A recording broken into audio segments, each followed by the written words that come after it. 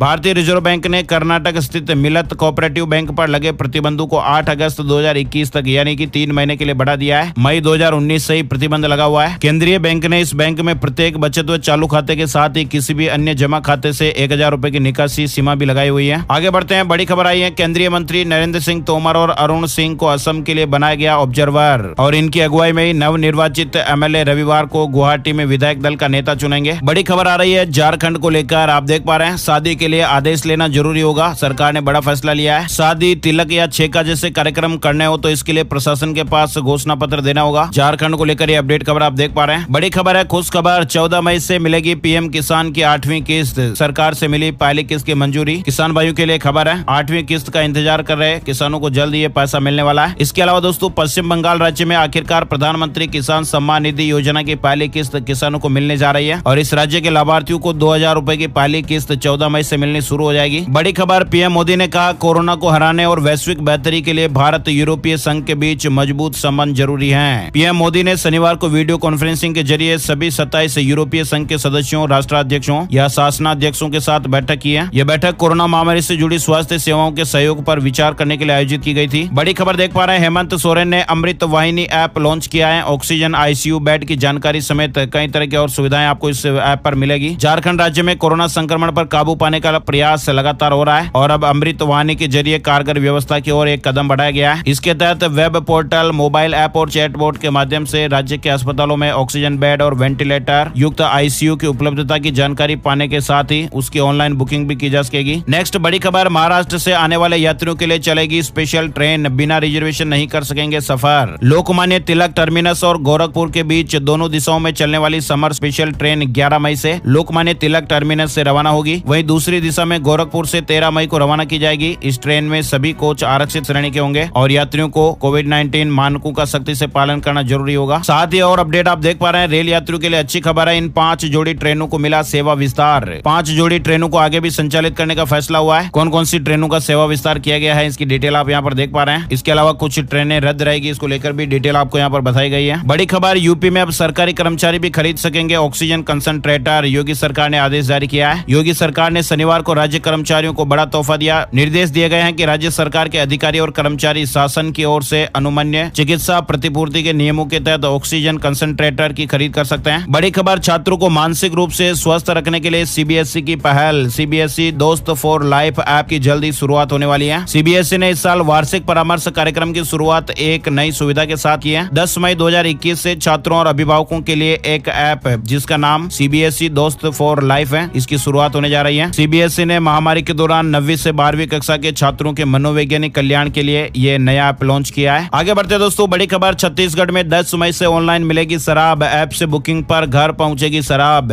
यानी छत्तीसगढ़ में अब शराब की ऑनलाइन बुकिंग की जा सकेगी, बाकायदा इसकी होम डिलीवरी होगी। शनिवार देर रात सरकार ने इसके लिए आदेश जारी कर दिया है। सोमवार से व्यवस्था शुरू हो जाएगी। प्रदेश के आबकारी मंत्री कवासी लखमा ने बताया कि प्रदेश में सैनिटाइजर पीने और जहरीली शराब पीने की वजह से कुछ लोगों की जान चली जाने वाली घटनाएं सामने आई है और इसे देखते हुए यह फैसला लिया गया है। शराब ऑनलाइन बुकिंग के जरिए ही मिलेगी, फिलहाल दुकानें नहीं खोली जाएगी। आगे बढ़ते हैं, बड़ी खबर देख पा रहे हैं, सीए एग्जाम को लेकर अपडेट आया है। सीए नवंबर परीक्षा में शामिल होने वाले छात्रों के लिए शुरू होगी लाइव कोचिंग। आईसीएआई ने बड़ी घोषणा की है। आईसीएआई ने सीए इंटरमीडिएट नवंबर और फाइनल ईयर के स्टूडेंट के लिए लाइव कोचिंग देने की सुविधा देने का ऐलान किया है। साथ ही अगली बड़ी खबर कर्मचारियों को लेकर आई है। आईसीआईसीआई लोम्बार्ड की बड़ी घोषणा हुई है। कोरोना होने पर अपने एम्प्लॉय को 2 महीने की सैलरी एडवांस में दी जाएगी। प्राइवेट सेक्टर की non life insurance company ICICI Lombard ने वायरस महामारी के बीच अपने कर्मचारियों के लिए बड़ा ऐलान किया है। कंपनी ने कहा है कि वह अपने कोविड प्रभावित कर्मचारियों को 2 महीने की सैलरी एडवांस में देगी। कोरोना से ठीक होने के बाद वे 6 से 12 इंस्टॉलमेंट में इसे कंपनी को वापस कर सकते हैं। इसके अलावा पीड़ित कर्मचारियों को होम क्वारंटाइन के मामलों में 10,000 रुपए तक मेडिकल इंफ्रास्पोर्ट के रूप में भी मिलेंगे। वही दोस्तों, अगली बड़ी खबर है, बिहार एजुकेशन बोर्ड को लेकर दूरदर्शन पर कक्षा 9 से 12वीं तक की कक्षाएं चलेंगी। शेड्यूल आप यहाँ पर देख सकते हैं। डीडी बिहार पर 10 मई से कक्षाएं शुरू होगी। बिहार एजुकेशन डिपार्टमेंट की ओर से भी ये ट्वीट किया गया है। डिटेल और जानकारी आप यहाँ पर देख सकते हैं। आगे बढ़ते हैं दोस्तों, अगली बड़ी खबर, corona virus in India update, नए मामलों की जानकारी आप यहाँ पर देख सकते हैं। हमारे देश में पहली बार बीते 24 घंटे में 4187 लोगों ने जान गंवा दी है। लगातार तीसरे दिन 4 लाख से ज्यादा मामले देखने को मिले हैं। बीते 24 घंटे में 4,01,078 नए मामले सामने आए हैं। 4187 लोगों की जान चली गई है। स्वास्थ्य मंत्रालय की ओर से शनिवार को जारी आंकड़ों के मुताबिक देश में बीते 24 घंटों में 4,01,078 नए मामले सामने आए। 4,187 लोगों ने जान गंवाई। बहुत ही दर्दनाक ये खबर है। वही दोस्तों, अब बड़ा अपडेट आप देख पा रहे हैं। दिल्ली में बीते 24 घंटे में 17,364 नए मामले सामने आए। 332 लोगों की जान गई है। इसी तरह से अपडेट है महाराष्ट्र को लेकर भी 53,605 नए मामले सामने आए। 864 लोगों की जान गई है। इसके अलावा ये फंगल इन्फेक्शन का लफड़ा और अलग ही चल रहा है, इसकी वजह से भी 8 लोगों की जान चली गई। साथ ही राजस्थान में बीते 24 घंटे में 17,987 नए मामले सामने आए हैं। 160 लोगों की जान गई है। बड़ी खबर आई है, पंजाब स्टेट कोऑपरेटिव बैंक में ग्रेजुएट युवाओं के लिए बम्पर भर्तियां निकली है। सरकारी नौकरी को लेकर अपडेट है। बैंक ने क्लर्क, सीनियर मैनेजर और स्टेनोटाइपिस्ट समेत विभिन्न पदों पर भर्तियां निकाली है। बड़ी खबर है, संक्रमण का खतरा बढ़ने के बाद इंदौर में और ज्यादा सख्त हो गए नियम। अब फैक्ट्री वर्कर्स निर्धारित टाइम पर ही आ जा सकेंगे। इंदौर के जिलाधिकारी ने कहा कि फैक्ट्री के नाम पर कोरोना पाबंदी लागू होने के बावजूद भी दिन भर चहल पहल रहती थी। इसी वजह से अब एक टाइम निर्धारित किया गया है। फैक्ट्री और कारखानों में काम करने वालों को अलग अलग टाइम पर बुलाया जाएगा और निर्धारित समय पर ही वर्कर्स घर जा सकेंगे। बड़ी खबर आ रही है, बिहार में कोरोना वैक्सीन के लिए इंतजार कर रहे दोस्तों के लिए अच्छी खबर है। राज्य सरकार ने ऐलान किया है कि 9 मई यानी आज से ही बिहार में 18 साल से 44 साल की उम्र के लोगों के लिए टीकाकरण शुरू कर दिया जाएगा। बिहार में अब स्कूलों और डिग्री कॉलेजों में टीकाकरण अभियान चलेगा। सीएम ने वर्चुअल बैठक में अधिकारियों को इस तरह के निर्देश दिए हैं। आगे बढ़ते हैं, अगली बड़ी खबर, नौकरी करने वालों को अब फ्री मिलेगी 7 लाख रुपए की सुविधा, जारी हुई अधिसूचना। श्रम एवं रोजगार मंत्रालय ने ईडीएलआई योजना के तहत अधिकतम बीमा राशि बढ़ाकर 7 लाख रुपए करने के फैसले को लागू करने के लिए अधिसूचना जारी कर दी है और अधिसूचना की तारीख से ये बढ़ी हुई लिमिट लागू हो गई है। Employ deposit linked insurance scheme 1976 के तहत दी जाने वाली बीमा राशि की सीमा अब 6 लाख से बढ़ाकर 7 लाख रुपए कर दी गई है। कर्मचारी भविष्य निधि संगठन अपने सब्सक्राइबर्स या मेंबर एम्प्लॉयज को जीवन बीमा की सुविधा भी देता है और ईपीएफओ के सभी subscriber employees deposit unit linked insurance scheme 1976 के तहत कवर होते हैं। और ऐसे में अब इंश्योरेंस कवर की जो धनराशि है वो मैक्सिमम 7 लाख रुपए हो गई है, पहले ये 6 लाख रुपए थी। आइए दोस्तों अब बात करते हैं वेदर न्यूज टुडे यानी आज का मौसम कैसा रहेगा। संपूर्ण भारत का 9 मई 2021 का आज का मौसम पूर्वानुमान आप देख सकते हैं। मौसम की जानकारी का ताजा अपडेट। अगले 24 घंटों के दौरान पंजाब और राजस्थान में 1-2 स्थानों पर धूल भरी आंधी के साथ छिटपुट बारिश हो सकती है। झारखंड, छत्तीसगढ़, तमिलनाडु, तटीय कर्नाटक, दक्षिण आंतरिक कर्नाटक और लक्षद्वीप के कुछ इलाकों तथा उड़ीसा में हल्की से मध्यम बारिश देखने को मिल सकती है। पश्चिमी हिमालय, बिहार के कुछ इलाके, पूर्वी मध्य प्रदेश, तेलंगाना के कुछ इलाके, आंतरिक कर्नाटक और मध्य महाराष्ट्र में हल्की बारिश के साथ ही 1-2 स्थानों पर मध्यम बारिश हो सकती है। उप हिमालय, पश्चिम बंगाल, सिक्किम, असम, मेघालय, अरुणाचल प्रदेश, अंडमान निकोबार द्वीप समूह और केरल में हल्की से मध्यम बारिश के साथ ही 1-2 स्थानों पर भारी बरसात हो सकती है। झारखंड, छत्तीसगढ़, तमिलनाडु, तटीय कर्नाटक, दक्षिण आंतरिक कर्नाटक और लक्षद्वीप के कुछ इलाकों में तथा उड़ीसा में हल्की मध्यम बारिश देखने को मिल सकती है। तो दोस्तों आज के वीडियो में फिलहाल बस इतनी ही खबरें हैं। उम्मीद आपको ये वीडियो अच्छा लगा होगा। लाइक और शेयर करना बिल्कुल भी मत भूलिएगा। और हाँ दोस्तों, लाल वाला सब्सक्राइब का बटन और घंटी का आइकन जरूर दबा देना ताकि आपको नोटिफिकेशन समय पर मिलता रहे। वीडियो पूरा देखने के लिए दिल से बहुत बहुत धन्यवाद, शुक्रिया। जय हिंद, जय भारत, वंदे मातरम।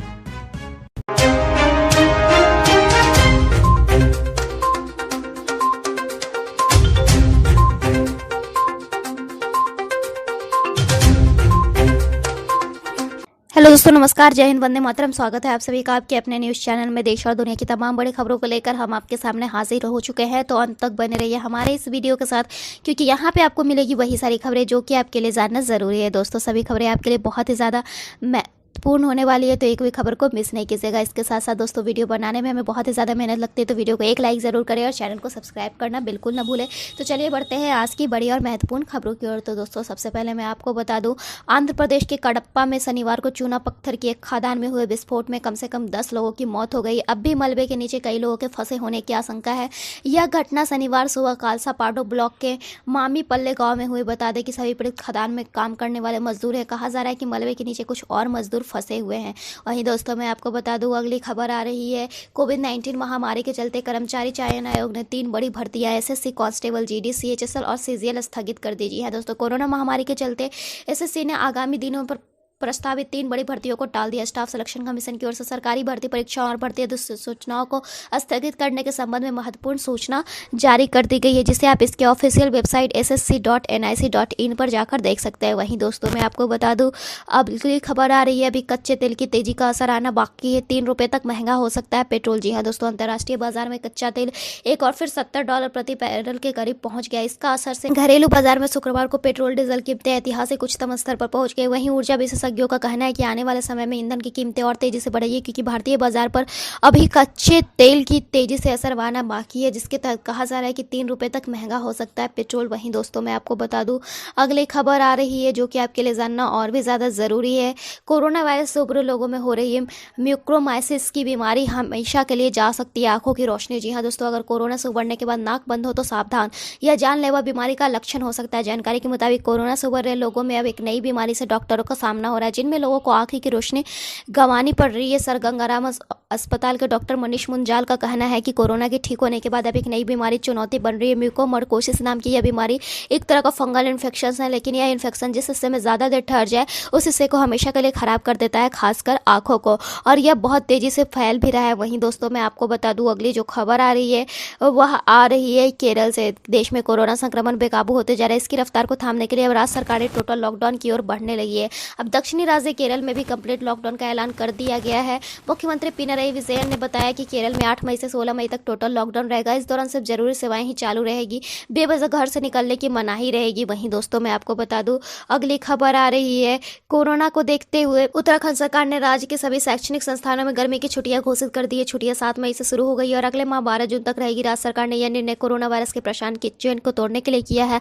राज्य के उच्च शिक्षा मंत्री धन सिंह रावत ने कहा, कोविड-19 के बढ़ते मामलों के कारण 7 मई से 12 जून तक सभी सरकारी और निजी कॉलेज, विश्वविद्यालय और उनसे संबद्ध संस्थानों में गर्मी की छुट्टी घोषित कर दी गई है। वहीं दोस्तों मैं आपको बता दूं, कोरोना वैक्सीन की डिलीवरी में तेजी लाने के लिए तेलंगाना में ड्रोन का इस्तेमाल किया जाएगा। इसके लिए नागरिक उड्डयन मंत्रालय ने सशस्त्र मंजूरी दे दी है। इसके तहत राज्य को 1 साल या अगले आदेश तक के लिए अनुमति दी गई है।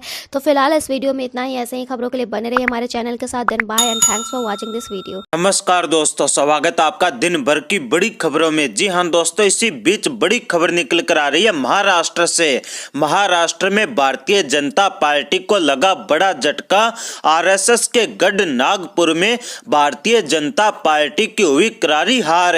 नगर निगम चुनावों में शिवसेना, एनसीपी व कांग्रेस पार्टी के गठबंधन ने मारी बाजी।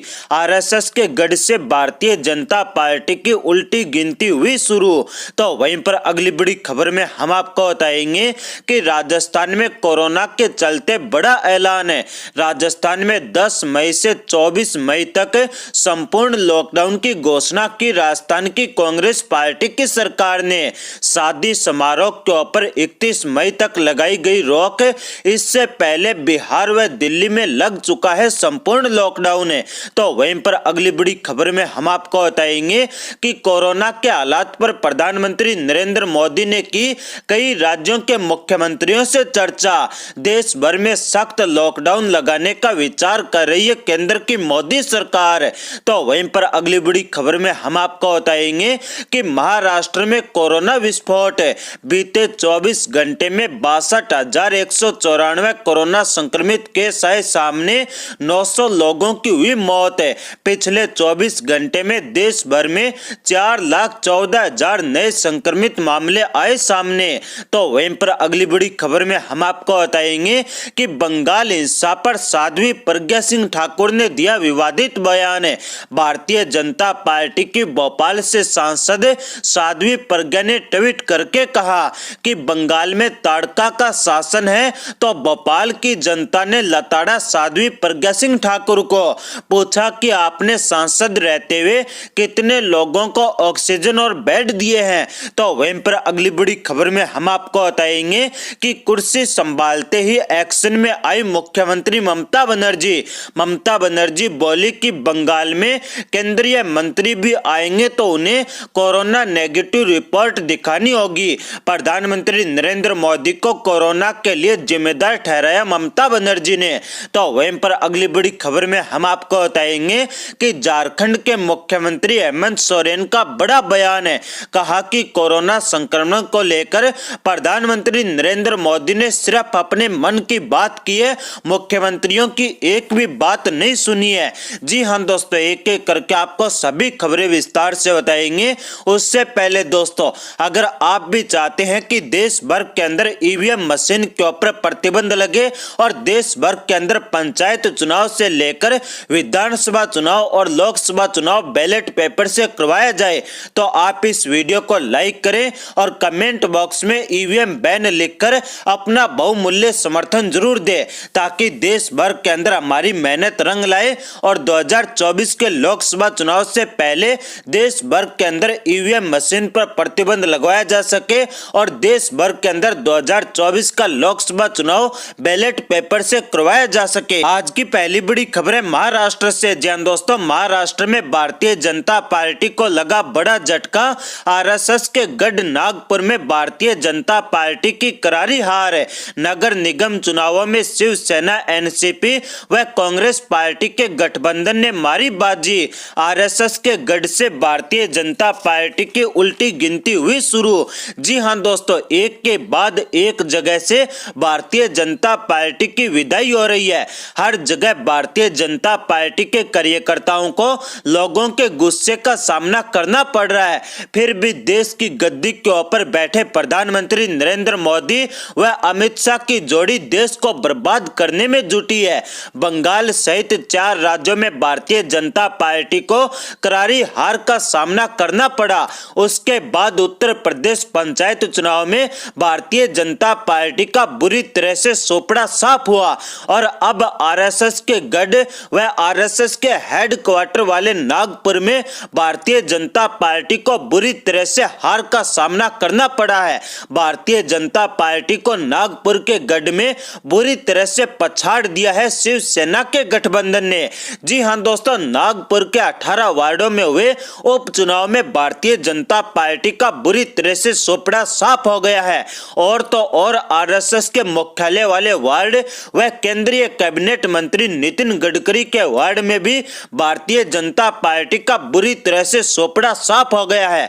18 वार्डों में हुए उपचुनाव में शिवसेना ने 8 व एनसीपी ने 8 और सहयोगी कांग्रेस पार्टी ने 2 वार्डों के ऊपर कब्जा किया है, जबकि भारतीय जनता पार्टी एक भी सीट जीतने में असफल रही है। आपको बता दें दोस्तों कि एक के बाद एक जगह भारतीय जनता पार्टी को लगातार हार का सामना करना पड़ रहा है, लेकिन देश की सरकारी संस्थाओं को बेचना और साथ ही साथ देश के अंदर कोरोना महामारी के दौरान किसी भी प्रकार का कदम न उठाने के कारण देश भर की जनता में मोदी सरकार के खिलाफ भारी आक्रोश है। आज की अगली बड़ी खबर है पश्चिम बंगाल से। जैन दोस्तों, कुर्सी संभालते ही एक्शन में आई मुख्यमंत्री ममता बनर्जी बोली कि बंगाल में अगर केंद्रीय कैबिनेट मंत्री भी आते हैं तो उन्हें कोरोना नेगेटिव रिपोर्ट दिखानी होगी।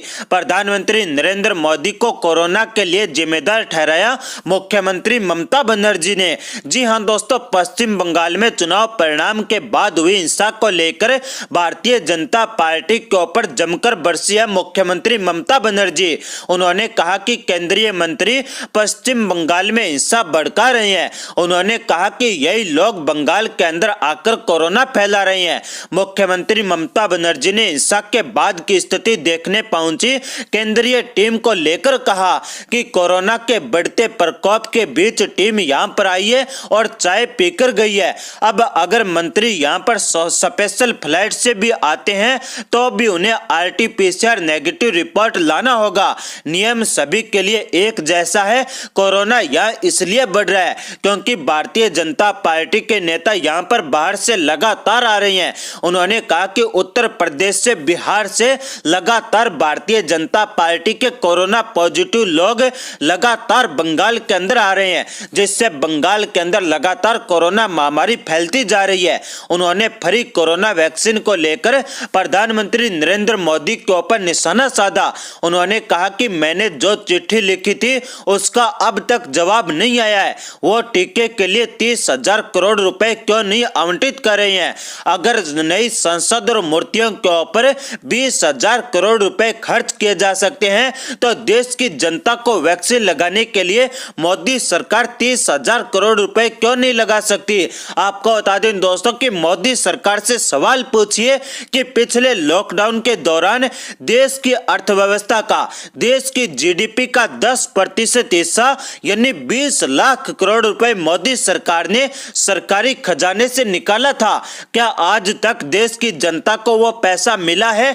क्या देश की जनता को 20 लाख करोड़ रुपए मिला है? क्या आप लोगों के घरों में अब तक मोदी सरकार ने 1 रुपया दिया है? क्या मोदी सरकार ने किसी भी गरीब लोग को आज तक रोटी, कपड़ा, मकान, कोई भी सरकारी सुविधा या अस्पतालों के अंदर फ्री बेड या ऑक्सीजन दिए हैं? मोदी सरकार ने 20 लाख करोड़ रुपए का बड़ा घोटाला कोरोना के नाम पर किया है। साथ ही साथ मोदी सरकार ने देश की गरीब जनता से लाखों करोड़ रुपए पीएम केयर्स फंड के अंदर लिए थे। आज तक मोदी सरकार ने उन पैसे से देश की जनता को एक भी सुविधा प्रदान नहीं की है। मोदी सरकार लगातार घोटाले कर रही है और देश की जनता को गुमराह करने का कार्य कर रही है और देश की शीर्ष अदालत के ऊपर भी मोदी सरकार अपना राज चलाना चाहती है। आज की अगली बड़ी खबर है राजस्थान से। जैन दोस्तों, राजस्थान में कोरोना के चलते राजस्थान सरकार का बड़ा फैसला। राजस्थान में 10 मई से 24 मई तक संपूर्ण लॉकडाउन है। शादी समारोह के ऊपर 31 मई तक लगाई गई रोक। इससे पहले बिहार व दिल्ली के अंदर लग चुका है संपूर्ण लॉकडाउन है। जी हां दोस्तों, आपको बता दें कि कोरोना के बढ़ते मामलों को देखते हुए राजस्थान में सख्त लॉकडाउन लगाने का ऐलान किया गया है। यह लॉकडाउन 10 मई से लेकर 24 मई तक यानी 2 हफ्ते का होगा। सरकार ने राज्य के अंदर होने वाले सभी तरह के शादी समारोह के ऊपर 31 मई तक के लिए रोक लगा दी है। हालांकि घर के भीतर और कोर्ट में शादी करने की मंजूरी होगी, लेकिन ऐसी शादियों में केवल 11 लोग शामिल होने की इजाजत होगी। लेकिन बैंड बाजा, बारात या मिठाई वाले को बुलाने की इजाजत नहीं दी जाएगी। कारखानों को काम करने की इजाजत दी गई है, जबकि पब्लिक ट्रांसपोर्ट के ऊपर सख्त रोक लगाई गई है। आपको बता दें दोस्तों कि राज्य के अंदर 10 मई की सुबह 5 बजे से 24 मई की प्रातः 5 बजे तक लॉकडाउन रहेगा। राज्य के अंदर विवाह समारोह के ऊपर 31 मई 2021 के बाद ही आयोजित किए जा सकते हैं। विवाह से संबंधित किसी भी प्रकार के समारोह, डीजे, बारात एवं निकासी के ऊपर और प्रीति खेती बोझ के ऊपर 31 मई तक लगातार रोक रहेगी। विवाह घर के ऊपर या कोर्ट मैरिज के रूप में करने की अनुमति होगी, जिसमें केवल 11 व्यक्ति ही लोग शामिल हो सकेंगे। आपको बता दें दोस्तों कि राजस्थान सरकार ने कई बड़े फैसले लिए हैं और बारात के आवागमन के लिए राजस्थान सरकार ने बस, ऑटो, टेम्पो, ट्रैक्टर, जीप आदि की अनुमति नहीं दी है।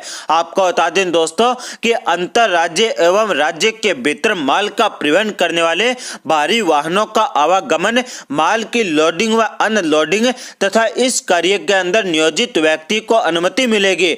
लेकिन राज्यों के अंदर एक राज्य से दूसरे राज्य के अंदर यात्रा करने की अनुमति नहीं होगी। अगर कोई यात्रा करता है तो 72 घंटे के भीतर कार्रवाई की जाएगी या फिर आरटी-पीसीआर नेगेटिव जांच रिपोर्ट प्रस्तुत करना अनिवार्य होगा। आपको बता दें दोस्तों कि इनके अलावा प्रधानमंत्री नरेंद्र मोदी ने भी कई राज्यों के मुख्यमंत्रियों से बातचीत की है। जी हां दोस्तों, आपको बता दें कि देश के अंदर कोरोना के मामले बेकाबू रफ्तार से बढ़ रहे हैं। तो इसी बीच प्रधानमंत्री नरेंद्र मोदी ने ताजा हालात को लेकर कई राज्यों के मुख्यमंत्रियों से बातचीत की है। ऐसे में कयास लगाए जा रहे हैं कि क्या फिर देश के अंदर संपूर्ण लॉकडाउन लगेगा। प्रधानमंत्री मोदी ने तेलंगाना, आंध्र प्रदेश, ओडिशा, झारखंड के मुख्यमंत्रियों के साथ साथ पुडुचेरी और जम्मू कश्मीर के उप राज्यपाल से बातचीत की है। दरअसल भारत के अंदर कोरोना की दूसरी लहर तबाही मचा रही है, तो ऑक्सीजन और बेड की किल्लत बनी हुई है। केस बेतासा बढ़ रहे हैं और देश के अंदर संपूर्ण लॉकडाउन को लेकर तब चर्चा हो रही है जब कई राज्य अपने यहां पहले ही lockdown, curfew, night curfew, weekend lockdown जैसे कदम उठा चुके हैं। महाराष्ट्र, केरल, राजस्थान, कर्नाटक, दिल्ली, उत्तर प्रदेश, मध्य प्रदेश जैसे राज्यों के अंदर पाबंदियां लागू की जा चुकी है। नमस्कार दोस्तों, स्वागत है आपका दिन भर की बड़ी खबरों में। जी हां दोस्तों, इसी बीच बड़ी खबर निकल कर आ रही है महाराष्ट्र से। महाराष्ट्र में भारतीय जनता पार्टी को लगा बड़ा झटका।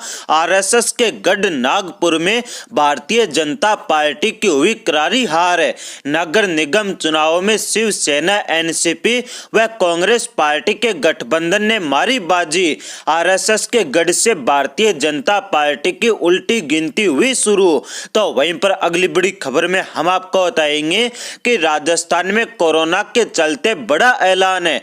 राजस्थान में 10 मई से 24 मई तक संपूर्ण लॉकडाउन की घोषणा की राजस्थान की कांग्रेस पार्टी की सरकार ने। शादी समारोह के ऊपर 31 मई तक लगाई गई रोक।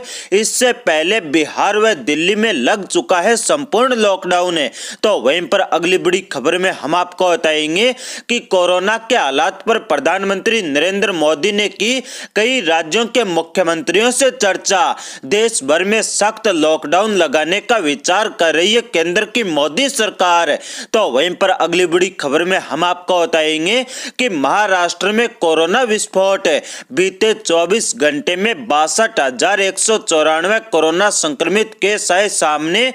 900 लोगों की हुई मौत है। पिछले 24 घंटे में देश भर में 4,14,000 नए संक्रमित मामले आए सामने। तो वहीं पर अगली बड़ी खबर में हम आपको बताएंगे कि बंगाल हिंसा पर साध्वी प्रज्ञा सिंह ठाकुर ने दिया विवादित बयान। भारतीय जनता पार्टी की भोपाल से सांसद साध्वी प्रज्ञा ने ट्वीट करके कहा कि बंगाल में ताड़का का शासन है, तो भोपाल की जनता ने लताड़ा साध्वी प्रज्ञा सिंह ठाकुर को। पूछा कि आपने सांसद रहते हुए कितने लोगों को ऑक्सीजन और बेड दिए हैं। तो वहीं पर अगली बड़ी खबर में हम आपको बताएंगे कि कुर्सी संभालते ही एक्शन में आई मुख्यमंत्री ममता बनर्जी। ममता बनर्जी बोली कि बंगाल में केंद्रीय मंत्री भी आएंगे तो उन्हें कोरोना नेगेटिव रिपोर्ट दिखानी होगी। प्रधानमंत्री नरेंद्र मोदी को कोरोना के लिए जिम्मेदार ठहराया ममता बनर्जी ने। तो वहीं पर अगली बड़ी खबर में हम आपको बताएंगे कि झारखंड के मुख्यमंत्री हेमंत सोरेन का बड़ा बयान है। कहा कि कोरोना संक्रमण को लेकर प्रधानमंत्री नरेंद्र मोदी ने सिर्फ अपने मन की बात की है, मुख्यमंत्रियों की एक भी बात नहीं सुनी है। जी हाँ दोस्तों, एक एक करके आपको सभी खबरें विस्तार से बताएंगे। उससे पहले दोस्तों, अगर आप भी चाहते हैं कि देश भर के अंदर ईवीएम मशीन के ऊपर प्रतिबंध लगे और देश भर के अंदर पंचायत चुनाव से लेकर विधानसभा चुनाव और लोकसभा चुनाव बैलेट पेपर से करवाया जाए, तो आप इस वीडियो को लाइक करें और कमेंट बॉक्स में ईवीएम बैन लिखकर अपना बहुमूल्य समर्थन जरूर दें, ताकि देश भर के अंदर हमारी मेहनत रंग लाए और 2024 के लोकसभा चुनाव से पहले देश भर के अंदर ईवीएम मशीन पर प्रतिबंध लगवाया जा सके और देश भर के अंदर 2024 का लोकसभा चुनाव बैलेट पेपर से करवाया जा सके। आज की पहली बड़ी खबर है महाराष्ट्र से। जी हां दोस्तों, महाराष्ट्र में भारतीय जनता पार्टी को लगा बड़ा झटका। आरएसएस के गढ़ नागपुर में भारतीय जनता पार्टी की करारी हार है। नगर निगम चुनावों में शिवसेना, एनसीपी व कांग्रेस पार्टी के गठबंधन ने मारी बाजी। आरएसएस के गढ़ से भारतीय जनता पार्टी की उल्टी गिनती हुई शुरू। जी हां दोस्तों, एक के बाद एक जगह से भारतीय जनता पार्टी की विदाई हो रही है। हर जगह भारतीय जनता पार्टी के कार्यकर्ताओं को लोगों के गुस्से का सामना करना पड़ रहा है। फिर भी देश की गद्दी के ऊपर बैठे प्रधानमंत्री नरेंद्र मोदी व अमित शाह की जोड़ी देश को बर्बाद करने में जुटी है। बंगाल सहित 4 राज्यों में भारतीय जनता पार्टी को करारी हार का सामना करना पड़ा। उसके बाद उत्तर प्रदेश पंचायत चुनाव में भारतीय जनता पार्टी का बुरी तरह से सोपड़ा साफ हुआ और अब आरएसएस के गढ़ व आरएसएस के हेडक्वार्टर वाले नागपुर में भारतीय जनता पार्टी को बुरी तरह से हार का सामना करना पड़ा है। भारतीय जनता पार्टी को नागपुर के गढ़ में बुरी तरह से पछाड़ दिया है शिवसेना के गठबंधन ने। जी हां दोस्तों, नागपुर के 18 वार्डों में हुए उपचुनाव में भारतीय जनता पार्टी का बुरी तरह से सोपड़ा साफ हो गया है। और तो और आरएसएस के मुख्यालय वाले वार्ड व केंद्रीय कैबिनेट मंत्री नितिन गडकरी के वार्ड में भी भारतीय जनता पार्टी का बुरी तरह से सोपड़ा साफ हो गया है।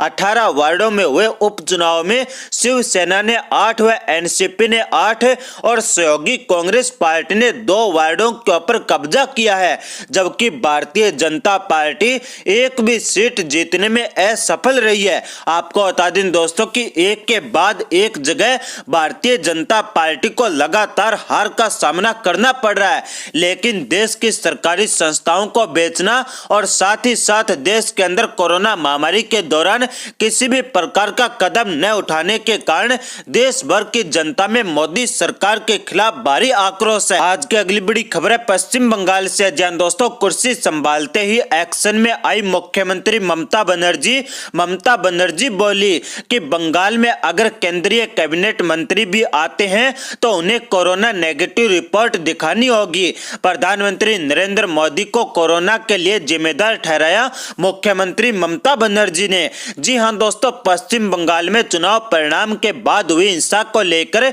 भारतीय जनता पार्टी के ऊपर जमकर बरसी है मुख्यमंत्री ममता बनर्जी।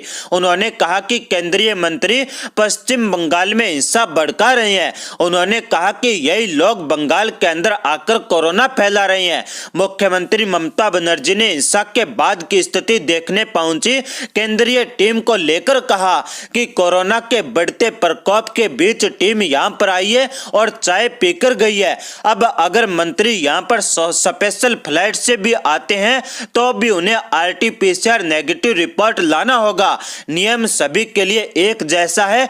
कोरोना यहां इसलिए बढ़ रहा है क्योंकि भारतीय जनता पार्टी के नेता यहां पर बाहर से लगातार आ रहे हैं।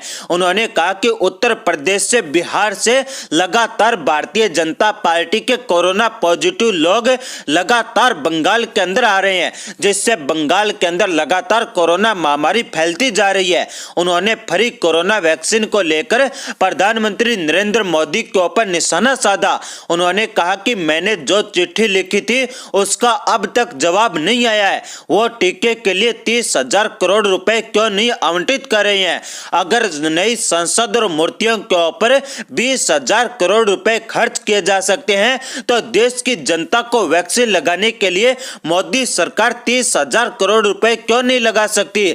आपको बता दें दोस्तों कि मोदी सरकार से सवाल पूछिए कि पिछले लॉकडाउन के दौरान देश की अर्थव्यवस्था का, देश की जीडीपी का 10% हिस्सा यानी 20 लाख करोड़ रुपए मोदी सरकार ने सरकारी खजाने से निकाला था। क्या आज तक देश की जनता को वो पैसा मिला है? क्या देश की जनता को 20 लाख करोड़ रुपए मिला है? क्या आप लोगों के घरों में अब तक मोदी सरकार ने 1 रुपया दिया है? क्या मोदी सरकार ने किसी भी गरीब लोग को आज तक रोटी, कपड़ा, मकान, कोई भी सरकारी सुविधा या अस्पतालों के अंदर फ्री बेड या ऑक्सीजन दिए हैं? मोदी सरकार ने 20 लाख करोड़ रुपए का बड़ा घोटाला कोरोना के नाम पर किया है। साथ ही साथ मोदी सरकार ने देश की गरीब जनता से लाखों करोड़ रुपए पीएम केयर्स फंड के अंदर लिए थे। आज तक मोदी सरकार ने उन पैसे से देश की जनता को एक भी सुविधा प्रदान नहीं की है। मोदी सरकार लगातार घोटाले कर रही है और देश की जनता को गुमराह करने का कार्य कर रही है और देश की शीर्ष अदालत के ऊपर भी मोदी सरकार अपना राज चलाना चाहती है। आज की अगली बड़ी खबर है राजस्थान से। जैन दोस्तों, राजस्थान में कोरोना के चलते राजस्थान सरकार का बड़ा फैसला। राजस्थान में 10 मई से 24 मई तक संपूर्ण लॉकडाउन है। शादी समारोह के ऊपर 31 मई तक लगाई गई रोक। इससे पहले बिहार व दिल्ली के अंदर लग चुका है संपूर्ण लॉकडाउन है। जी हां दोस्तों, आपको बता दें कि कोरोना के बढ़ते मामलों को देखते हुए राजस्थान में सख्त लॉकडाउन लगाने का ऐलान किया गया है। यह लॉकडाउन 10 मई से लेकर 24 मई तक यानी 2 हफ्ते का होगा। सरकार ने राज्य के अंदर होने वाले सभी तरह के शादी समारोह के ऊपर 31 मई तक के लिए रोक लगा दी है। हालांकि घर के भीतर और कोर्ट में शादी करने की मंजूरी होगी, लेकिन ऐसी शादियों में केवल 11 लोग शामिल होने की इजाजत होगी। लेकिन बैंड बाजा, बारात या मिठाई वाले को बुलाने की इजाजत नहीं दी जाएगी। कारखानों को काम करने की इजाजत दी गई है, जबकि पब्लिक ट्रांसपोर्ट के ऊपर सख्त रोक लगाई गई है। आपको बता दें दोस्तों कि राज्य के अंदर 10 मई की सुबह 5 बजे से 24 मई की प्रातः 5 बजे तक लॉकडाउन रहेगा। राज्य के अंदर विवाह समारोह के ऊपर 31 मई 2021 के बाद ही आयोजित किए जा सकते हैं। विवाह से संबंधित किसी भी प्रकार के समारोह, डीजे, बारात एवं निकासी के ऊपर और प्रीति भोज के ऊपर 31 मई तक लगातार रोक रहेगी। विवाह घर के ऊपर या कोर्ट मैरिज के रूप में करने की अनुमति होगी, जिसमें केवल 11 व्यक्ति ही लोग शामिल हो सकेंगे। आपको बता दें दोस्तों कि राजस्थान सरकार ने कई बड़े फैसले लिए हैं और बारात के आवागमन के लिए राजस्थान सरकार ने बस, ऑटो, टेम्पो, ट्रैक्टर, जीप आदि की अनुमति नहीं दी है। आपको बता दें दोस्तों कि अंतर राज्य एवं राज्य के भीतर माल का परिवहन करने वाले भारी वाहनों का आवागमन, माल की लोडिंग व अनलोडिंग तथा इस कार्य के अंदर नियोजित व्यक्ति को अनुमति मिलेगी। लेकिन राज्यों के अंदर एक राज्य से दूसरे राज्य के अंदर यात्रा करने की अनुमति नहीं होगी। अगर कोई यात्रा करता है तो 72 घंटे के भीतर कार्रवाई की जाएगी या फिर आरटी-पीसीआर नेगेटिव जांच रिपोर्ट प्रस्तुत करना अनिवार्य होगा। आपको बता दें दोस्तों कि इनके अलावा प्रधानमंत्री नरेंद्र मोदी ने भी कई राज्यों के मुख्यमंत्रियों से बातचीत की है। जी हां दोस्तों, आपको बता दें कि देश के अंदर कोरोना के मामले बेकाबू रफ्तार से बढ़ रहे हैं। तो इसी बीच प्रधानमंत्री नरेंद्र मोदी ने ताजा हालात को लेकर कई राज्यों के मुख्यमंत्रियों से बातचीत की है। ऐसे में कयास लगाए जा रहे हैं कि क्या फिर देश के अंदर संपूर्ण लॉकडाउन लगेगा। प्रधानमंत्री मोदी ने तेलंगाना, आंध्र प्रदेश, ओडिशा, झारखंड के मुख्यमंत्रियों के साथ साथ पुडुचेरी और जम्मू कश्मीर के उप राज्यपाल से बातचीत की है। दरअसल भारत के अंदर कोरोना की दूसरी लहर तबाही मचा रही है, तो ऑक्सीजन और बेड की किल्लत बनी हुई है। केस बेतहाशा बढ़ रहे हैं और देश के अंदर संपूर्ण लॉकडाउन को लेकर तब चर्चा हो रही है जब कई राज्य अपने यहां पहले ही lockdown, curfew, night curfew, weekend lockdown जैसे कदम उठा चुके हैं। महाराष्ट्र, केरल, राजस्थान, कर्नाटक, दिल्ली, उत्तर प्रदेश, मध्य प्रदेश जैसे राज्यों के अंदर पाबंदियां लागू की जा चुकी है।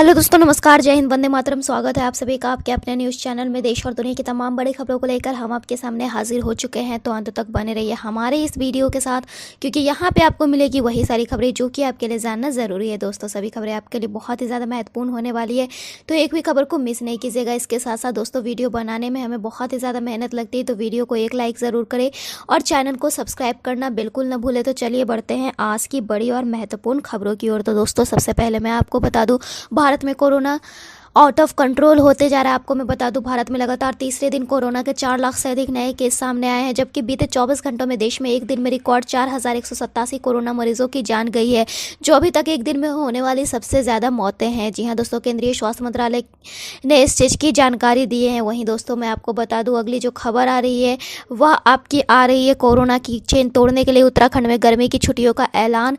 12 जून तक स्कूल कॉलेज को बंद कर दिया गया है। जी हाँ दोस्तों, कोरोना संक्रमण के बढ़ते मामलों को देखते हुए उत्तराखंड सरकार ने राज्य के सभी शैक्षणिक संस्थानों में गर्मी की छुट्टियां घोषित कर दी हैं। छुट्टियां 7 मई से शुरू हो गई है और अगले माह 12 जून तक जारी रहेगी। राज्य सरकार ने यह निर्णय कोरोना वायरस के प्रसार की चेन तोड़ने के लिए लिया है। राज्य के उच्च शिक्षा मंत्री धन सिंह रावत ने कहा, कोविड-19 के बढ़ते मामलों के कारण 7 मई से 12 जून तक सभी सरकारी और निजी कॉलेजों, विश्वविद्यालय और उनसे संबद्ध संस्थानों में गर्मी की छुट्टी घोषित कर दी गई है। वहीं दोस्तों, मैं आपको बता दूं, अगली खबर आ रही है, हॉकी खिलाड़ी रविंदर पाल सिंह का कोरोना से निधन, लखनऊ में ली अंतिम सांस। जी हाँ दोस्तों, भारतीय हॉकी टीम के पूर्व सदस्य और मास्को ओलंपिक 1980 के स्वर्ण पदक विजेता रविंद्र पाल सिंह ने करीब 2 सप्ताह कोरोना संक्रमण से जूझने के बाद शनिवार की सुबह लखनऊ में अंतिम सांस ली। वह 60 वर्ष के थे। सिंह को 24 अप्रैल से विवेकानंद अस्पताल में भर्ती कराया गया था। पारिवारिक सूत्रों के अनुसार वह कोरोना संक्रमण से उबर चुके थे और टेस्ट निगेटिव आने के बाद कोरोना वार्ड से बाहर थे। शुक्रवार को उनकी हालत अचानक बिगड़ी और उन्हें वेंटिलेटर पर रखना पड़ा। आपको मैं बता दूं, लॉस एंजलिस ओलंपिक 1984 खेल चुके सिंह ने विवाह नहीं किया था। उनकी एक भतीजी प्रज्ञा यादव है, वो उसी की पालन पोषण करते थे। वहीं दोस्तों, मैं आपको बता दूं, अगली जो खबर आ रही है वह है, केरल में संपूर्ण लॉकडाउन लगाया गया है। तमिलनाडु, राजस्थान में 10 मई से तालाबंदी। जी हां दोस्तों, देश में कोरोना संक्रमण बेकाबू होते जा रहा है। इसकी रफ्तार को थापने के लिए अब राज्य सरकारें टोटल लॉकडाउन की ओर बढ़ने लगी। अब दक्षिणी राज्य केरल में भी कंप्लीट लॉकडाउन का ऐलान कर दिया गया है। मुख्यमंत्री पिनाराई विजयन ने बताया कि केरल में 8 मई से 16 मई तक टोटल लॉकडाउन रहेगा। इस दौरान सिर्फ जरूरी सेवाएं ही चालू रहेगी, बेवजह घर से निकलने की मनाही रहेगी। वहीं केरल सरकार की गाइडलाइन के मुताबिक एक जिले से दूसरे जिले में जाने से भी पाबंदी रहेगी। सिर्फ इमरजेंसी होने पर ही इसकी अनुमति होगी। पब्लिक ट्रांसपोर्ट भी पूरी तरह से बंद रहेंगे, हालांकि ट्रेन और फ्लाइट चालू रहेगी। जो लोग दूसरे राज्यों से केरल आएंगे उन्हें कोविड-19 जागरूकता पोर्टल पर रजिस्टर कराना होगा या फिर उन्हें होटल या किसी संस्था में 14 दिन क्वारंटाइन रहना होगा और उसका खर्च आपको खुद उठाना होगा। वहीं दोस्तों, मैं आपको बता दूं, अगली खबर है, कोरोना का असर इस तरीके से है कि अब हफ्ते में एक दिन बंद रहेंगे एलआईसी के ऑफिस। जी हाँ दोस्तों, कई लोगों को कंफ्यूजन है कि एलआईसी के कार्यालय में 15 मई 2021 से वर्किंग डे या टाइमिंग डे में बदलाव होने जा रहा है, लेकिन असल में एलआईसी के ऑफिस में कामकाज का समय 10 मई से ही बदलने जा रहा है। अब यह सुबह 10 बजे से लेकर शाम 5:30 बजे तक होगा। फिर 15 मई से क्या बदलेगा, आइए जानते हैं। दरअसल एलआईसी के कार्यालयों में कामकाज की नई व्यवस्था लाई जा रही है, उसके हिसाब से 15 मई को वो पहला शनिवार होगा जब उसके ऑफिस बंद रहेंगे। इस तरह एलआईसी कार्यालयों में 5 वर्किंग डे कल्चर की शुरुआत 10 मई से ही हो रही है। देश भर में एलआईसी की 2000 से ज्यादा शाखाएं हैं। यह सभी शाखाएं एलआईसी के 8 जोनल ऑफिस और 100 से अधिक डिविजनल ऑफिस से अटैच होती है। इन्हीं कार्यालयों के माध्यम से वह देश भर में अपनी सेवाएं देती है। अब से इन्हीं कार्यालयों का समय बदलने जा रहा है। तो फिलहाल इस वीडियो में इतना ही। ऐसे ही खबरों के लिए बने रहिए हमारे चैनल के साथ। Then bye and thanks for watching this video. आज रात 12 बजे से पूरे देश में, ध्यान से सुनिए, पूरे देश में हेलो दोस्तों, नमस्कार, जय हिंद, वंदे मातरम। स्वागत है आप सभी का आपके अपने न्यूज़ चैनल में। देश और दुनिया की तमाम बड़ी खबरों को लेकर हम आपके सामने हाजिर हो चुके हैं, तो अंत तक बने रहिए हमारे इस वीडियो के साथ, क्योंकि यहाँ पे आपको मिलेगी वही सारी खबरें जो कि आपके लिए जानना ज़रूरी है। दोस्तों, सभी खबरें आपके लिए बहुत ही ज़्यादा महत्वपूर्ण होने वाली है, तो एक भी खबर को मिस नहीं कीजिएगा। इसके साथ साथ वीडियो बनाने में हमें बहुत ही ज़्यादा मेहनत लगती है, तो वीडियो को एक लाइक ज़रूर करें और चैनल को सब्सक्राइब करना बिल्कुल ना भूलें। तो चलिए बढ़ते हैं आज की बड़ी और महत्वपूर्ण खबरों की ओर। तो दोस्तों, सबसे पहले मैं आपको बता दूँ, कोरोना संकट में भारत के साथ दोस्ती निभा रहा है रूस। महामारी से लड़ने के लिए भेज रहा स्पुतनिक 5 की दूसरी खेप।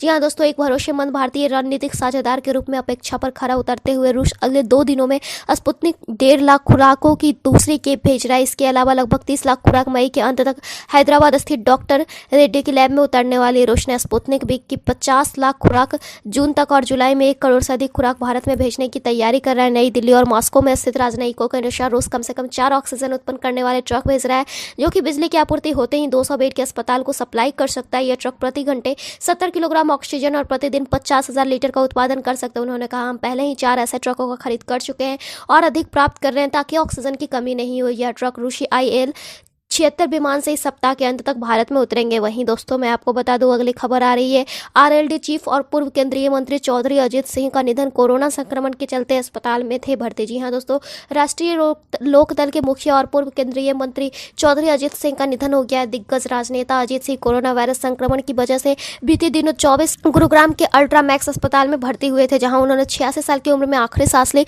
उनके निधन से देश भर में शोक की लहर दौड़ गई है। उनकी गिनती बड़े जाट नेताओं में होती थी। रालोद सुप्रीमो चौधरी अजीत सिंह और उनकी पोती 24 अप्रैल को कोरोना पॉजिटिव पाए गए थे। हालत खराब होने पर उन्हें गुरुग्राम के अल्ट्रामैक्स अस्पताल में भर्ती कराया गया था। हालत में सुधार नहीं होने पर वे पिछले 4-5 दिन से वेंटिलेटर पर थे, मगर गुरुवार की सुबह उनका निधन हो गया। राष्ट्रीय लोकदल के नेता अजीत सिंह का जन्म 12 फरवरी 1939 को मेरठ में हुआ था। इनके निधन पर समाजवादी पार्टी समेत कई नेताओं ने शोक व्यक्त किया है। वहीं दोस्तों मैं आपको बता दूं, कोरोना के बढ़ते मामलों पर काबू पाने के उद्देश्य से अब केरल में भी लॉकडाउन का ऐलान कर दिया गया है। कोरोना के बढ़ते केस को देखते हुए केरल में 8 मई सुबह 6 बजे से 16 मई तक लॉकडाउन लगाया गया। इसकी जानकारी केरल के मुख्यमंत्री पिनाराई विजयन ने दी है। इस दौरान सिर्फ अनिवार्य सेवाओं को छूट मिलेगी। बता दें कि केरल में कोरोना अब रिकॉर्ड बनाता जा रहा है। केरल में बुधवार को कोविड-19 के 41,953 नए मामले सामने आए, जो एक दिन में सबसे ज्यादा है। वहीं दोस्तों मैं आपको बता दूं, अगली जो खबर आ रही है वह आ रही है LPG के दामों को लेकर। दोस्तों मैं आपको बता दूं, पेट्रोल डीजल इस महीने लगातार तीसरे दिन महंगा हुआ है। रसोई गैस भी 809 रुपये प्रति सिलेंडर है। आप पेट्रोल डीजल की कीमतों पर छूट तो नहीं पा सकते क्योंकि यह तेल कंपनियों के हवाले है, लेकिन आप LPG यानी रसोई गैस सिलेंडर पर भारी छूट हासिल कर सकते हैं, वो भी पूरे 800 रुपये तक। चलिए जानते हैं कैसे। पेटीएम ने इस महीने भी LPG की बुकिंग और पेमेंट पर अपने ग्राहकों के लिए बम्पर ऑफर की पेशकश की है। इस ऑफर के तहत ग्राहकों को 809 रुपये वाला गैस सिलेंडर केवल 9 रुपये में मिल सकता है। इस कैशबैक ऑफर के तहत कोई ग्राहक पहली बार ऐप के जरिए गैस सिलेंडर बुकिंग करेगा तो उसे 800 रुपये तक कैशबैक मिल सकता है। वहीं दोस्तों मैं आपको बता दूं, 7th पे कमीशन को लेकर बहुत ही बड़ी खबर आ रही है। रिटायर हो रहे हैं तो आपके लिए काम की खबर है, मोदी सरकार ने किया है खास इंतजाम। जी हाँ दोस्तों, आप इस साल रिटायर हो रहे हैं तो आपके लिए राहत की खबर है। कोविड-19 महामारी के कारण अगर पेंशन नहीं बन पाती है तो आपको प्रोविजनल पेंशन मिलेगी। केंद्रीय मंत्री जितेंद्र सिंह ने ऐलान किया है कि रिटायरमेंट डेट से 1 साल के लिए इस पेंशन का इस्तेमाल किया गया। उनके मुताबिक महामारी के दौरान कर्मचारियों को नियमित पेंशन पेमेंट ऑर्डर जारी करने और पेपर वर्क पूरा होने तक प्रोविजनल पेंशन दी जाएगी। यही व्यवस्था फैमिली पेंशन वालों के साथ भी होगी। वहीं दोस्तों मैं आपको बता दूं, अगली जो खबर आ रही है वह आपकी आ रही है, पंजाब सरकार के कर्मचारियों की बल्ले बल्ली है। सैलरी में होगा 20% का इजाफा, भत्ते भी बढ़ेंगे। तो फिलहाल इस वीडियो में इतना ही। ऐसे ही खबरों के लिए बने रहिए हमारे चैनल के साथ। Then bye and thanks for watching this video.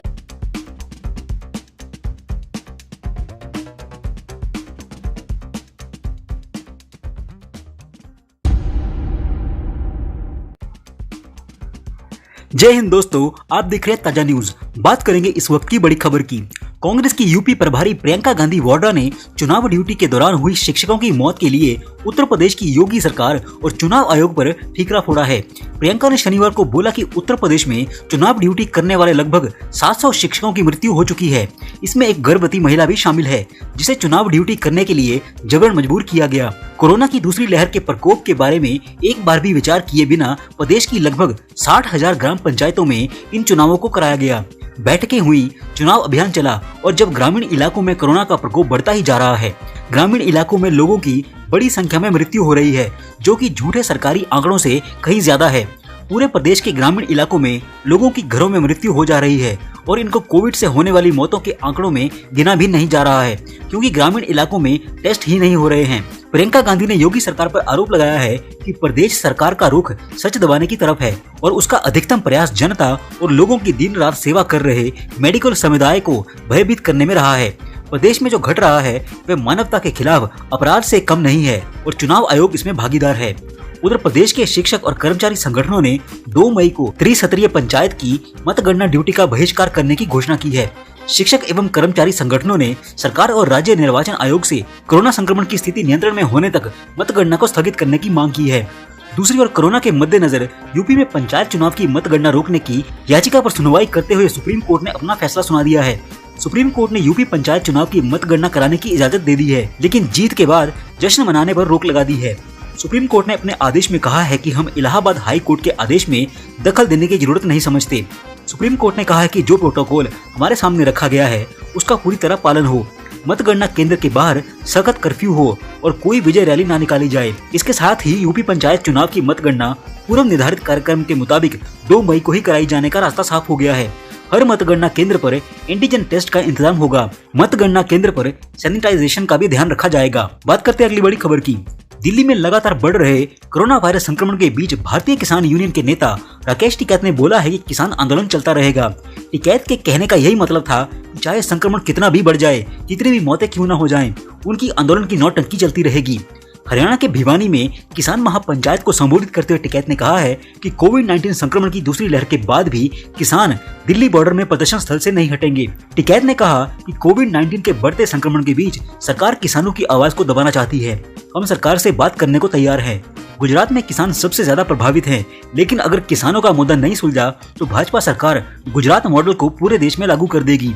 Tikait ने भी राम मंदिर के लिए मिले दान पर टिप्पणी करते हुए कहा है कि राम मंदिर के लिए दान देने से अच्छा है कि नए एम्स खोलने के लिए लोगों से दान की अपील की जाए।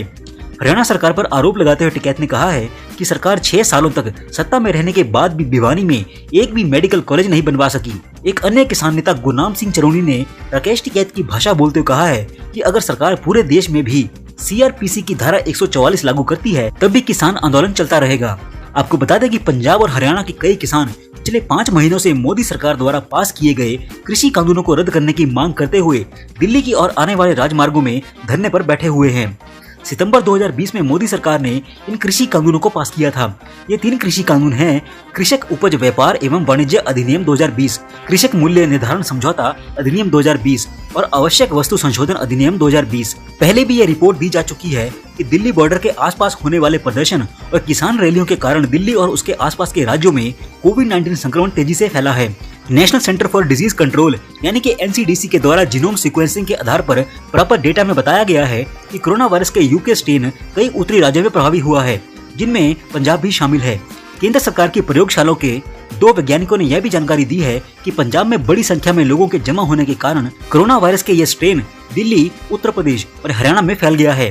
कोविड-19 संक्रमण ने दिल्ली को बहुत अधिक नुकसान पहुंचाया है। गुरुवार 29 अप्रैल को संक्रमण से दिल्ली में 395 मौतें हुई। इसी दिन दिल्ली के अंदर 24,235 नए संक्रमित मरीज भी मिले और संक्रमण दर बढ़कर 32.82 हो गई है। स्वास्थ्य विभाग द्वारा जारी किए गए आंकड़ों से पता चलता है कि पिछले 8 दिनों में दिल्ली में लगातार 300 से अधिक मौतें हुई हैं। बात करते हैं अगली बड़ी खबर की। उत्तर प्रदेश में कोरोना संक्रमण के मामलों में वृद्धि को देखते हुए उत्तर प्रदेश सरकार ने राज्य के सभी शैक्षणिक संस्थानों को अब 10 मई तक बंद रखने का आदेश दिया है। मुख्यमंत्री कार्यालय द्वारा जारी निर्देश के अनुसार कक्षा 1 से 12 तक के सभी सरकारी और प्राइवेट स्कूल तथा कोचिंग संस्थान 10 मई तक बंद रहेंगे। इस दौरान ऑनलाइन क्लासेस आयोजित करने पर भी प्रतिबंध होगा। इससे पहले सरकार ने 30 अप्रैल तक राज्य में शैक्षणिक संस्थानों को बंद करने का आदेश दिया था, जिसे अब बढ़ाकर 10 मई तक कर दिया गया है। मुख्यमंत्री योगी आदित्यनाथ ने कहा है कि कोविड-19 के मद्देनजर कक्षा 1 से 12वीं तक के सभी स्कूल 10 मई तक बंद रहेंगे। इस दौरान कोचिंग संस्थान भी बंद रहेंगे और ऑनलाइन कक्षाएं भी निलंबित रहेंगी। इससे पहले उत्तर प्रदेश सरकार ने राज्य भर के सरकारी स्कूलों के शिक्षकों को 20 मई तक घर से काम करने की अनुमति दे दी है। बात करते हैं अगली बड़ी खबर की। देश भर में टीके की कमी की खबरों के बीच हरियाणा को शनिवार को अच्छी खबर मिली है। हरियाणा को 18 साल से ऊपर के लोगों के लिए वैक्सीनेशन के लिए कोरोना वैक्सीन की पहली आपूर्ति मिल गई है। इस चरण में 18 से 44 साल के लोगों को वैक्सीन लगनी है। हरियाणा को कुल 66 लाख वैक्सीन आवंटित की गई है। ये वैक्सीन अलग अलग फेज में मिलेगी। पहले चरण की वैक्सीन अलग अलग जिलों में भेज दी गई है। ऐसे में हरियाणा में वैक्सीनेशन कार्यक्रम का अगला चरण जल्द ही शुरू हो जाएगा। वहीं हरियाणा का ऑक्सीजन कोटा 25 मीट्रिक टन और बढ़ गया है। अब हरियाणा को केंद्र से 257 मीट्रिक टन ऑक्सीजन मिलेगी। लिंडर सेलिकी से 25 मीट्रिक टन ऑक्सीजन और मिलेगी। ओडिशा के लिए भेजे गए टैंकर भी शनिवार को और ऑक्सीजन लेकर हरियाणा पहुंच रहे हैं। बात करते हैं अगली बड़ी खबर की। उत्तर प्रदेश के 7 जिलों में 1 मई से 18 वर्ष से ऊपर के लोगों को वैक्सीनेशन देने का अभियान की शुरुआत हो गई है। मुख्यमंत्री योगी आदित्यनाथ ने खुद टीकाकरण केंद्र पर जाकर इस वैक्सीनेशन ड्राइव का जायजा लिया। कई राज्यों में स्टॉक उपलब्ध नहीं होने की वजह से MP, पंजाब, कर्नाटक और गोवा में वैक्सीनेशन ड्राइव को रोक दिया गया है।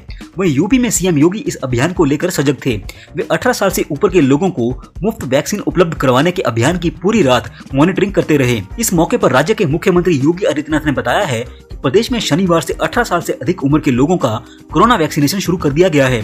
पहले चरण में हमने उन 7 जिलों को लिया है जिनमें पॉजिटिविटी रेट और एक्टिव कोरोना संक्रमित मरीजों के मामले सबसे ज्यादा हैं, जिसमें लखनऊ, प्रयागराज, वाराणसी, गोरखपुर, बरेली, कानपुर और मेरठ इन 7 जिलों में 18 साल से अधिक उम्र के लोगों के लिए अलग से 85 कोरोना वैक्सीनेशन केंद्र बनाए गए हैं। उन्होंने देर शाम अपना स्टेट प्लेन भेजकर हैदराबाद से वैक्सीन की खेप भी मंगवाई है। बात करते हैं अगली बड़ी खबर की। योगी सरकार ने किया एक और बड़ा ऐलान, मृतकों के परिजनों को देगी 5-5 हजार रुपए। जी हां, उत्तर प्रदेश सरकार ने निर्देश जारी किए हैं कि ग्रामीण के क्षेत्रों में कोरोना से मृतक व्यक्तियों के अंतिम संस्कार के लिए मृतक के परिवार के सदस्य को 5,000 रुपए का भी भुगतान किया जाए। इसके लिए अपर मुख्य सचिव ने सभी जिला अधिकारियों एवं जिला पंचायत राज अधिकारियों को पत्र भी भेज दिया है। उन्होंने बोला है कि ग्राम पंचायतों में यह व्यवस्था की जाएगी। सामान्य रूप से मृत व्यक्तियों का जिस स्थान पर अंत्येष्टि स्थल है उससे कुछ दूर ही कोरोना से मरने वाले व्यक्तियों के अंतिम संस्कार का स्थान चिन्हित किया जाए। कोविड प्रोटोकॉल के तहत ही ऐसे व्यक्तियों का अंतिम संस्कार किया जाए। यदि परिवार के जन अंतिम संस्कार करने में सहयोग न कर पा रहे हो तो ग्राम पंचायत 5,000 की धनराशि का उपयोग करके ऐसे व्यक्ति का अंतिम संस्कार करे। अपर मुख्य सचिव ने यह साफ कहा है कि कोरोना से हुई मौत पर व्यक्ति का अंतिम संस्कार आर्थिक कारणों से किसी भी दशा में प्रभावित ना हो। ब्यूरो रिपोर्ट, ताजा न्यूज। जय हिंद, जय भारत।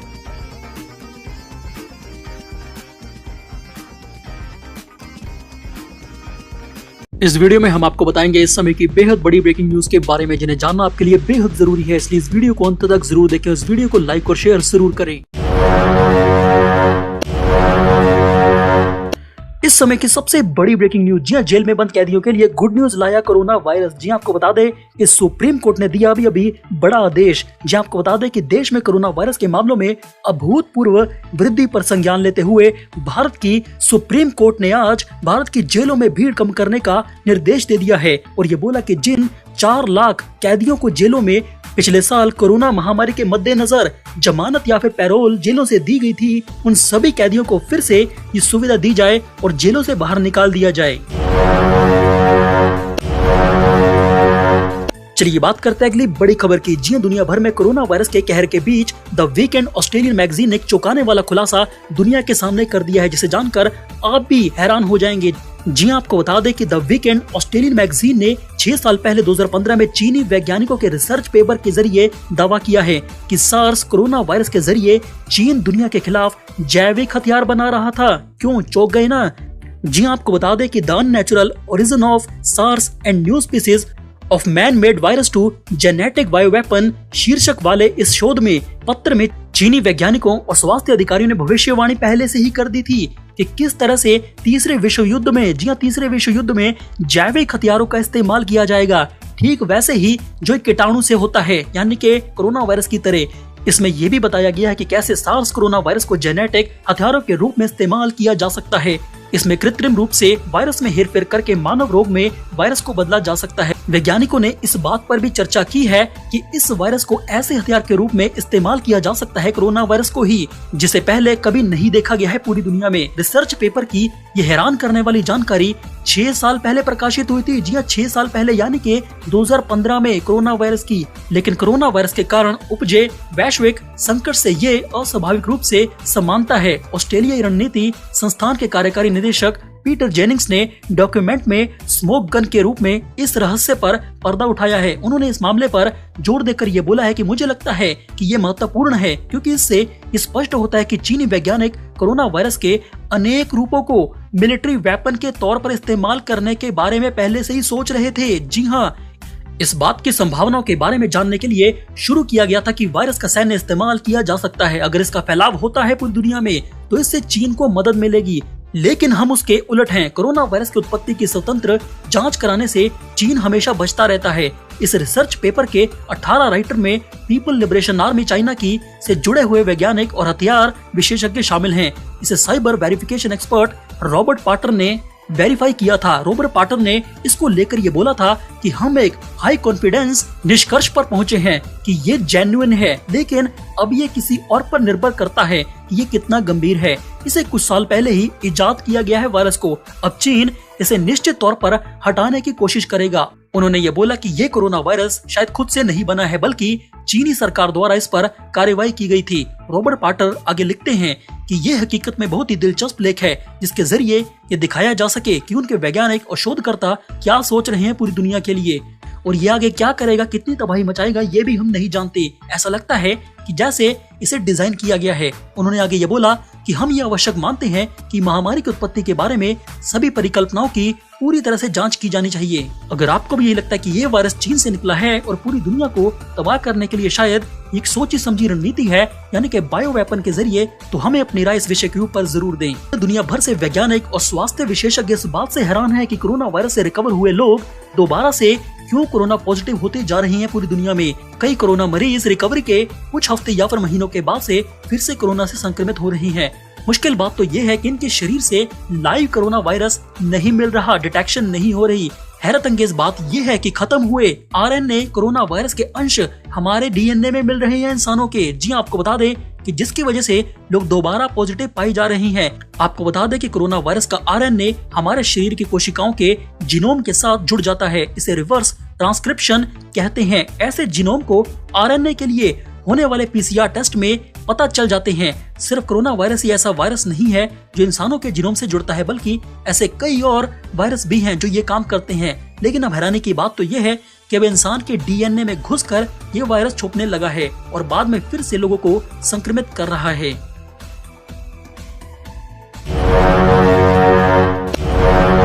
इस समय की सबसे बड़ी ब्रेकिंग न्यूज, जी कोरोना पॉजिटिव हुई बॉलीवुड की एक्ट्रेस कंगना रनौत। जी आपको बता दें, उन्होंने कोरोना वायरस को बताया छोटा सा फ्लू और ये बोला कि मैं इसे खत्म कर दूंगी, तबाह कर दूंगी। जी आपको बता दें कि बॉलीवुड की धाकड़ एक्ट्रेस कंगना रनौत ने ये बोला कि मुझे ये अंदाजा ही नहीं था कि ये कोरोना वायरस मेरे शरीर में बैठकर पार्टी कर रहा है। जी हाँ, कोरोना वायरस की बढ़ती लहर ने बॉलीवुड की कई सेलिब्रिटीज को अपने लपेटे में लेकर मार दिया।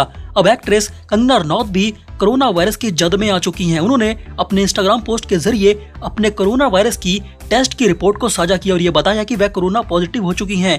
इसी के साथ कंगना रनौत ने अपना हालचाल भी शेयर किया है। कंगना रनौत ने ध्यान में लीन अपनी एक फोटो शेयर करके कोरोना पॉजिटिव होने की खबर दी। वह लिखती हैं कि मुझे पिछले कई दिनों से थकान और कमजोरी महसूस हो रही थी और आंखों में हल्की सी जलन भी थी। हिमाचल जाने से पहले मैं ये सोच रही थी, इसीलिए आज मैंने अपना टेस्ट करवा लिया हिमाचल जाने से पहले। जब मुझे ये पता चला कि मैं कोरोना पॉजिटिव हूँ, मैंने खुद को क्वारंटाइन करके आइसोलेट कर लिया। मुझे अंदाजा नहीं था कि ये वायरस मेरे शरीर के अंदर पार्टी कर रहा है। अब मुझे ये पता चल चुका है, इसीलिए मैं इसे अब खत्म कर दूंगी, तबाह कर दूंगी योग और प्राणायाम से। लोगों, प्लीज किसी को भी खुद से जीतने की ताकत ना दें। अगर आप डरे हुए हैं तो ये आपको वायरस और भी ज्यादा डराएगा, इसीलिए इससे डरिए मत। आइए इस कोरोना वायरस की बीमारी का खात्मा करें। ये कुछ नहीं, बस एक छोटे से फ्लू सा है जिसे बहुत ही ज्यादा अटेंशन मिल चुकी है और अब ये लोगों को डराने में लग चुका है कोरोना वायरस। हर हर महादेव। जी हां, कोरोना से संक्रमित होने की खबर के बाद कंगना के फैंस उनके जल्दी से ठीक होने की कामना कर रहे हैं। आपको बता दें कि भारत में कोरोना वायरस से हालात काफी ज्यादा खराब होते जा रहे हैं। आपको बता दें कि कोरोना वायरस के नए मामलों में तेजी से बढ़ोतरी होने के साथ साथ ही मौत के आंकड़ों में भी जबरदस्त उछाल देखने को मिला है भारत में, जो कि चिंता का विषय है। जी आपको बता दें कि भारत में तीसरे दिन कोरोना वायरस के 4 लाख से अधिक नए केस सामने आए हैं। वहीं बीते 24 घंटे में भारत में एक दिन में करीब रिकॉर्ड 4200 जी 4200 कोरोना वायरस से इन्फेक्टेड मरीजों की जान चली गई है।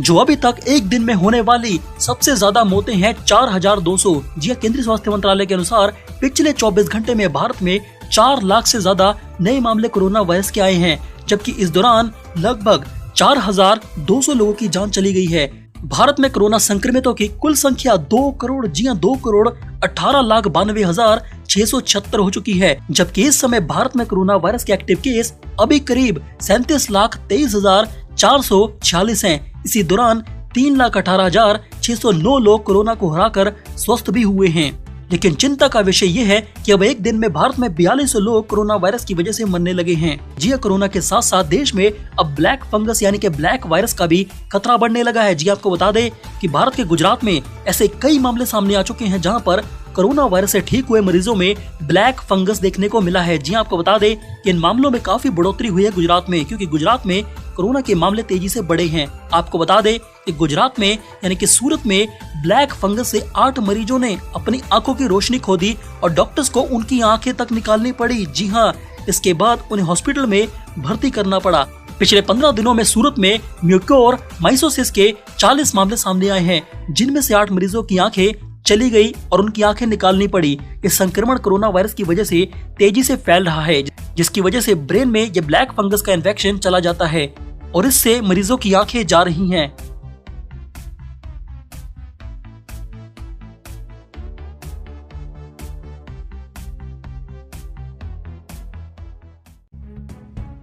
तो आइए दोस्तों बात करते हैं आज 9 मई 2021 रविवार के मुख्य समाचार। टुडे ब्रेकिंग न्यूज अपडेट के इस वीडियो में कई तरह की महत्वपूर्ण और काम की खबरों का अपडेट आ चुका है। सभी खबरें बहुत ही ज्यादा महत्वपूर्ण और सेलेक्ट करके लाई गई है। सरकार की ओर से नए नियम, बड़ी घोषणा और बड़े ऐलान की जानकारियां लेने वाले हैं। अस्पतालों में इलाज के लिए अब केंद्र सरकार ने नई गाइडलाइंस जारी कर दी है। आम आदमी के लिए बड़ी राहत की खबर आई है। कोरोना पॉलिसी में बदलाव हुआ है। साथ ही कोरोना वैक्सीन यानी कोरोना टीका लगाने को लेकर भी अपडेट खबर आई है। कोरोना मरीजों के लिए एक और बड़ी राहत की खबर भी जानेंगे। एक और दवा के इमरजेंसी इस्तेमाल को मंजूरी दी गई है। DRDO ने इस दवा को तैयार किया है। साथ ही ये भी जानेंगे कि किन राज्यों में लॉकडाउन का ऐलान फिर से हो चुका है, किन राज्यों में लॉकडाउन को बढ़ाया गया है, नाइट कर्फ्यू का ऐलान हुआ है, जनता कर्फ्यू का ऐलान हुआ है। डिटेल जानकारी लेंगे। साथ ही कोरोना की तीसरी लहर को लेकर एक चौंकाने वाली खबर भी सामने आई है। रेल यात्रियों के लिए महत्वपूर्ण खबर आई है। बैंक खातेदारों के लिए भी बड़ा अपडेट है। मोबाइल पर इंटरनेट चलाने वालों के लिए बड़ी काम की खबर और सावधान अलर्ट रहने की खबर आई है। साथ ही WHO की ओर से भी बड़ा अपडेट देखने को मिलेगा। WHO ने कहा कि कोरोना हवा से फैल सकता है। डिटेल खबर देखेंगे। सुप्रीम कोर्ट की ओर से भी महत्वपूर्ण अपडेट निकल कर आए हैं। विद्यार्थियों के लिए बड़ी काम की खबर है। व्यापारियों को लेकर भी अपडेट खबर आई है। मराठा आरक्षण को लेकर बड़ा अपडेट जानेंगे। सरकारी कर्मचारियों के लिए बहुत ही महत्वपूर्ण और काम की खबर आई है। केंद्र सरकार की ओर से बड़ा अपडेट आया है।